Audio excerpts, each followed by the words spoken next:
Adverb sentence में पहले आकर सेंटेंस को भी मॉडिफाई करती है, क्वालिफाई करती है, उसके बारे में कुछ बताती है।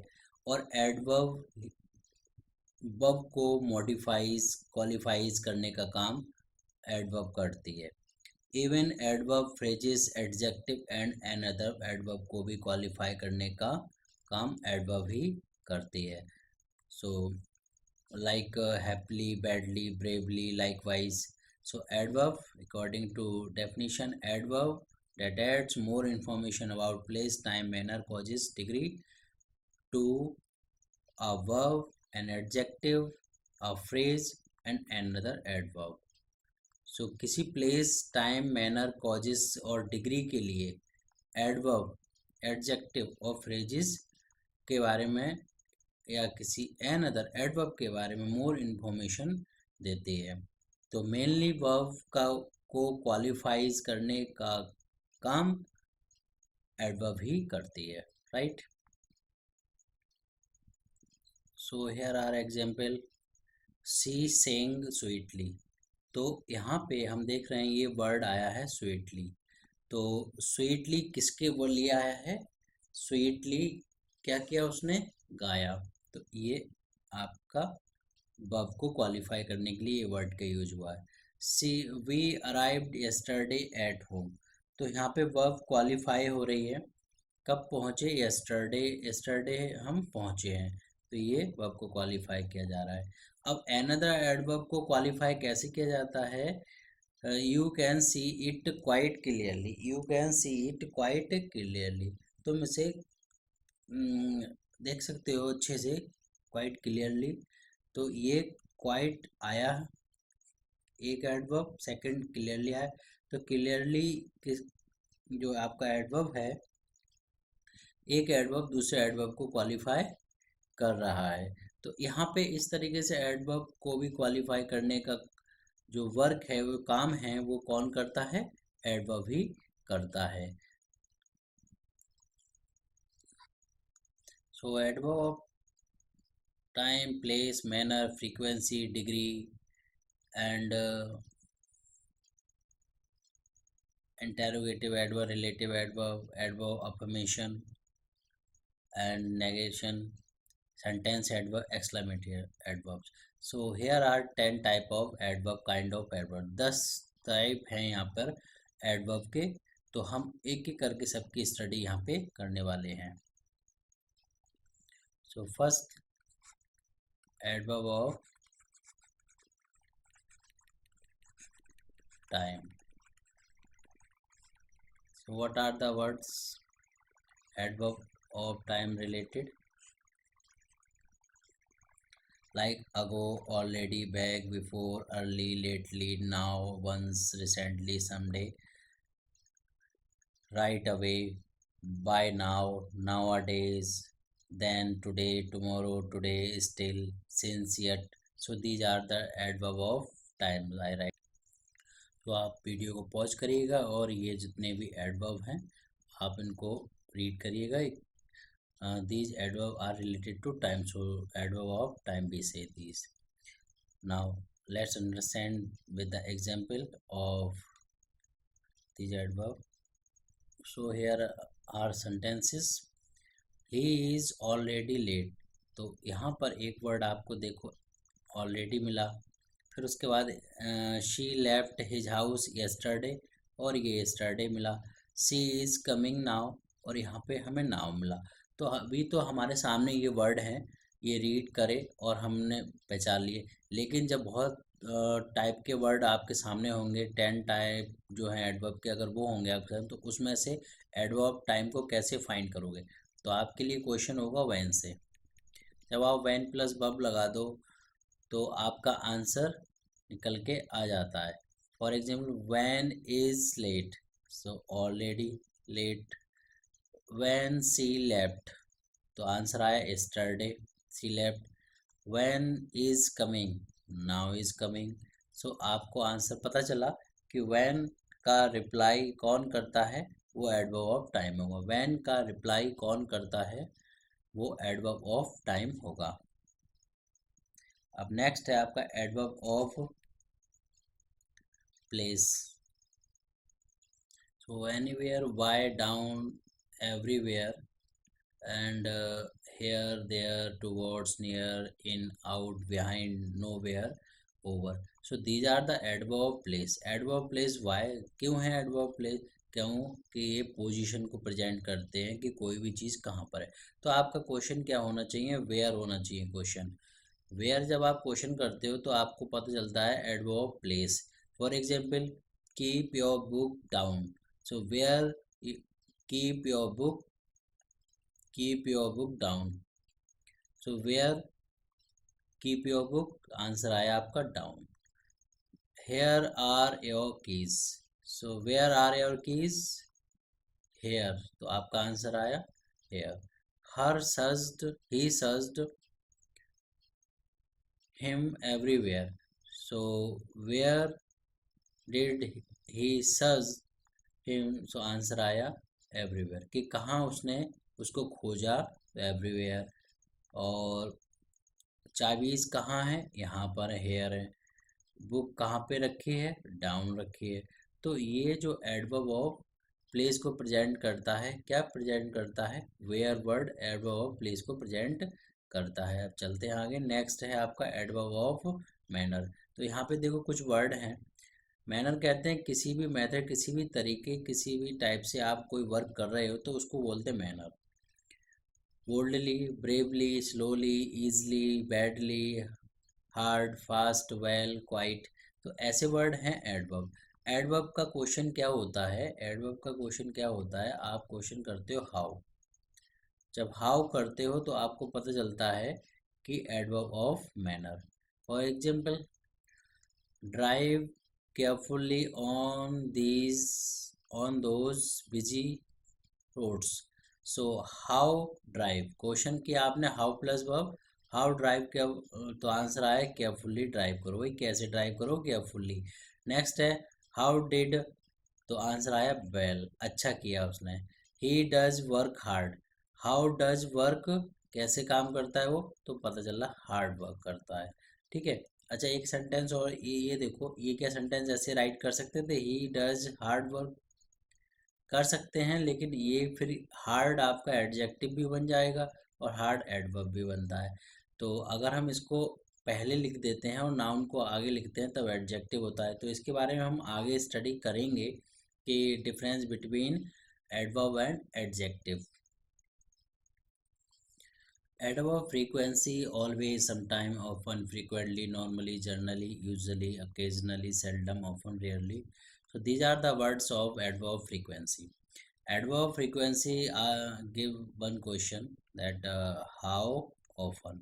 जब आप इस वर्ड का यूज करके, इन वर्ड का यूज करके क्वेश्चन करते हैं तो आपको एडवर्ब फ्रीक्वेंसी मिल जाता है। तो एडवर्ब फ्रीक्वेंसी मिलता है, for example, he always arrives eight 5:30।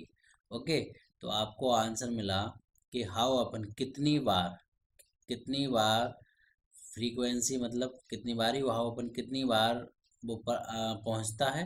तो आपका आंसर आता है वो रोज़ पहुंचता है, ऐसे हमेशा पहुंचता है तो ऑलवेज। और कभी नहीं पहुंचता है तो नेवर, या कभी नहीं हेल्प करी तो नेवर।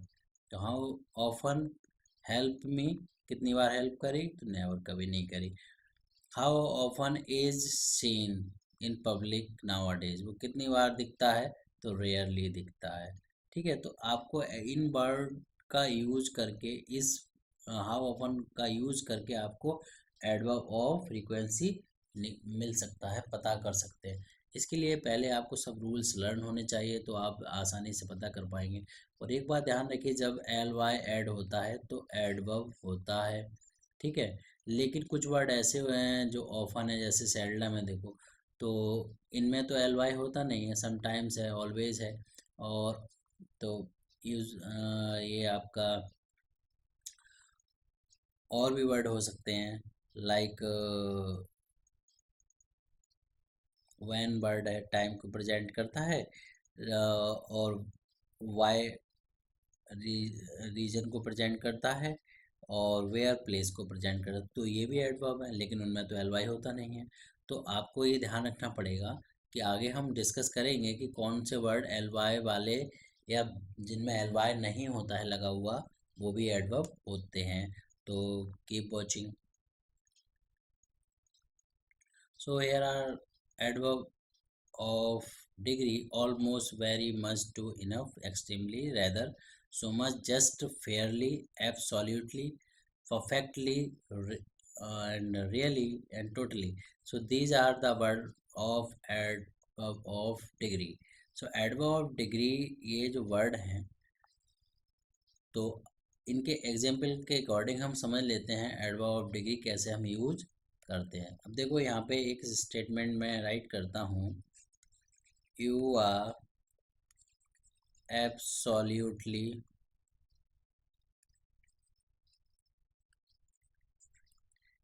right। तो यहाँ पे एक वर्ड मैंने यूज किया एब्सोल्यूटली, बिल्कुल आप एकदम सही हो, ठीक है। तो यू आर एब्सोल्युटली राइट, तो ये एडवर्ब ऑफ डिग्री है। अब इजी कब होता है, जब एडवर्ब ऑफ डिग्री या ये वर्ड हमें पता होते हैं तो वहाँ पर हम फाइंड करना हमारे लिए बहुत आसान हो जाता है। अब नेक्स्ट मैं बात करता हूँ रिलेटिव एडवर्ब की। रिलेटिव एडवर्ब कौन कौन से होते हैं उनको हम देख लेते हैं। सो रिलेटिव जो एडवर्ब हैं, रिलेटिव एडवर्ब, तो रिलेटिव एडवर्ब आपके क्वेश्चन जैसे व्हेन है, वेयर है एंड वाई है। वाई किसके लिए यूज होगा, रीजन के लिए यूज होगा, ठीक है। वेयर किसके लिए यूज होगा, प्लेस के सेंस में। एंड व्हेन टाइम के प्रेजेंटेशन के सेंस में यूज हम इसको करते हैं। अब इसका यूज किस टाइप से करते हैं इसके लिए हम एक एग्जांपल राइट करते हैं यहाँ पर।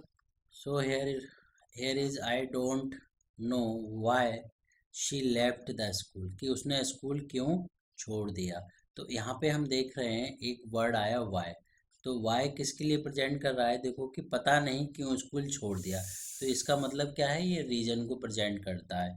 इसी टाइप से I don't know where she was living, तो वो कहाँ रह रही थी मुझे नहीं पता। तो यहाँ पे हम देख रहे हैं वेयर का यूज किया।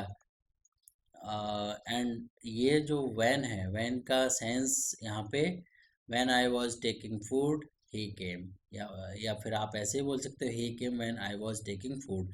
सेंटेंस को, टू सेंटेंस को ज्वाइन करने के सेंस में यूज हो रहा है, लेकिन in the sense of time, in the sense of place, in the sense of reason. Reason के सेंस में, टाइम के सेंस में, प्लेस के सेंस में अलग अलग हम इनका यूज देखते हैं। तो यूज के बेस पर हम एडवर्ब का यूज करते हैं, एडवर्ब और रिलेटिव एडवर्ब। तो रिलेटिव एडवर्ब आप समझ गए हैं। अब अगर हम इन रिलेटिव एडवर्ब सेंटेंस का यूज बीच में करते, सेंटेंस के मिड में करते हैं, देखो जैसे ये हुआ, तो इसमें क्वेश्चन मार्क तो है नहीं, ठीक है, तो ये रिलेटिव एडवर्ब है।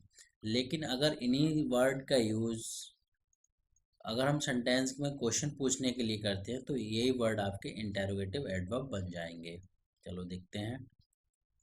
सो when, since, when, since, when, where, why, how many, how much and how much and how often, how far long. तो ये जो हम वर्ड देख रहे हैं, ये सब वर्ड क्या हैं, ये सब वर्ड आपके एडवर्ब, एडवर्ब ऑफ इंटेरोगेशन, यानी इंटेरोगेटिव एडवर्ब हम इनको बोल सकते हैं। तो इंटेरोगेटिव एडवर्ब को हमने देखा कि यही वर्ड जैसे ये आ रहा था वहाँ पे अभी रिलेटिव एडवर्ब में, अब यहाँ पे जब क्वेश्चन पुटअप करेंगे, क्वेश्चन पूछेंगे, तो वहाँ पे हम एडवर्ब का यूज हम कर पाएंगे। So when, when did, when did you come here. तो यहाँ पे एक क्वेश्चन है कि when did you come here, तो ये व्हेन किस लिए आया, क्वेश्चन पूछने के लिए। So why are you not doing show, तो ये क्वेश्चन है कि आप ऐसा क्यों नहीं कर रहे हो, तो यहाँ पे वाई आया। तो इसका मतलब समझ गए होंगे आप, इंटेरोगेटिव एडवर्ब में इंटेरोगेटिव क्वेश्चन के लिए जो वर्ड यूज होते हैं वहाँ पे इंटेरोगेटिव होता है, ठीक है। तो नेक्स्ट है adverb of affirmation and negation. तो adverb of affirmation and negation का यूज होता है क्वेश्चन में यस और नो के लिए। अगर आपका आंसर, कोई क्वेश्चन आपसे पूछा गया do you like sweets, do you like sweets, तो वहाँ पे आपने आंसर दिया यस आई डू, तो वहाँ पे एफर्मेशन हो गया, एडवर्ब एफर्मेशन। अगर आपने कहा नो आई डोंट, तो इट मीन्स हो गया नेगेटिव, एडवर्ब ऑफ नेगेशन हो गया। ठीक है, तो ये आप ध्यान रखना, एडवर्ब एफर्मेशन एंड नेगेशन। अब यहाँ पर एक सेंटेंस है, ऑब्वियसली सी इज इनोसेंट। ठीक है, तो हम देख रहे हैं कि एक वर्ड यहाँ पे स्टार्टिंग में आया है, और ये जो वर्ड आया है वो एडवर्ब की तरह लग रहा है क्योंकि एल वाई है। ठीक है, चलो एडवर्ब है ये, सी इज इनोसेंट। तो यहाँ पर ये जो वर्ड जब सेंटेंस के स्टार्टिंग में आया है, इट मीन्स ये होल सेंटेंस को रिप्रेजेंट करता है, इसलिए इस एडवर्ब को बोलते हैं सेंटेंस एडवर्ब। राइट, इस बात का आप ध्यान रखिएगा। तो यहाँ पर एक्सक्लेमेटरी जो एडवर्ब होगा, एक्सक्लेमेटरी एडवर्ब होगा, वो क्या क्वेश्चन पुटअप करेगा, उसमें हाउ का यूज करते हैं। For example, how dirty this book is, this type. Okay, तो आपने देखा ये हाउ किसके लिए प्रेजेंट कर रहा है, एक्सक्लेमेटरी एडवर्ब को। एक्सक्लेमेटरी सेंटेंस है, ठीक है, एक्सक्लेमेटरी जो सेंटेंस है उसमें एक्सक्लेमेटरी एडवर्ब को प्रेजेंट करता है ये हाउ। तो एक्सक्लेमेटरी सेंटेंस के अंदर हाउ जब वर्ड आता है तो उसको बोलेंगे हम एक्सक्लेमेटरी एडवर्ब। कुछ एडवर्ब ऐसे होते हैं जो फॉर्मेशन, अगर एडवर्ब की मैं बात करूं यहाँ पे, तो लाइक पॉसिबली, आपने एल वाई, एक वर्ड आपने एल वाई ऐड किया, ठीक है, उसी टाइप से आपने लिखा काइंडली, तो वहाँ पे एल वाई ऐड किया। तो एल वाई ऐड करके भी सेंटेंस में हम एडवर्ब बना लेते हैं। ठीक है, और आप एक वर्ड देखोगे लाइक वाइज, ठीक है, अदरवाइज, ठीक है, या फिर ऐसे देखें सेंटेंस साइड वे और एनी वे, तो ये वर्ड भी एडवर्ब है। जब आप देखते हैं ये वे का, वाइज का यूज, एल वाई का यूज, तो ये वर्ड एडवर्ब होते हैं। तो आपको ध्यान रखना है ये एडवर्ब का। और एडवर्ब ऑफ डिग्री में कुछ हम देखेंगे, जैसे हाई, ये आपका वर्ड है, ठीक है, ये एडजेक्टिव में भी आता है और एडवर्ब में भी आता है, लेकिन इनका यूज के बेस पर हम इनको बता सकते हैं कि ये एडजेक्टिव होगा या फिर एडवर्ब होगा। ठीक है, फॉर एग्जाम्पल एक वर्ड देखो, जैसे मैं ये सेंटेंस लिखता हूँ, it is a daily paper. ठीक है, तो यहाँ पे देखो ये डेली वर्ड आया, एडवर्ब ऑफ टाइम है। ठीक है, ये तो पता चल गया, रोज, रोज क्या होता है, टाइम होता है, तो एडवर्ब ऑफ टाइम है। और इस वर्ड के आगे आया नाउन, जब नाउन आएगा तो ये वर्ड बन जाएगा, क्या बन जाएगा, पीछे हमने एडजेक्टिव के चैप्टर में पढ़ाया था, एडजेक्टिव के चैप्टर में यही बताया था कि जब एडजेक्टिव वर्ड आते हैं उसके आगे नाउन की ज़रूरत होती है। तो एक एग्जाम्पल और लिखता हूँ, इट कम्स आउट डेली, तो ये देखो एडवर्ब वाइज के आगे नाउन की जरूरत नहीं पड़ी, तो यही वर्ड एडवर्ब बन गया। ठीक है, तो आपको समझ आ चुका है दोनों का डिफरेंस। ऐसे बहुत सारा स्टेटमेंट होते हैं, बहुत सारे स्टेटमेंट होते हैं, आपको उन्हें ध्यान रखना होगा कि आपको कैसे करना है। तो पोजीशन ऑफ एडवर्ब की हम बात नेक्स्ट वीडियोस में करेंगे। So keep watching and enjoy your study, and please share and subscribe my channel, because if you want get more videos on adverb and next of direct, indirect, passive voice, and something so many, so please share and subscribe my channel. Thank you.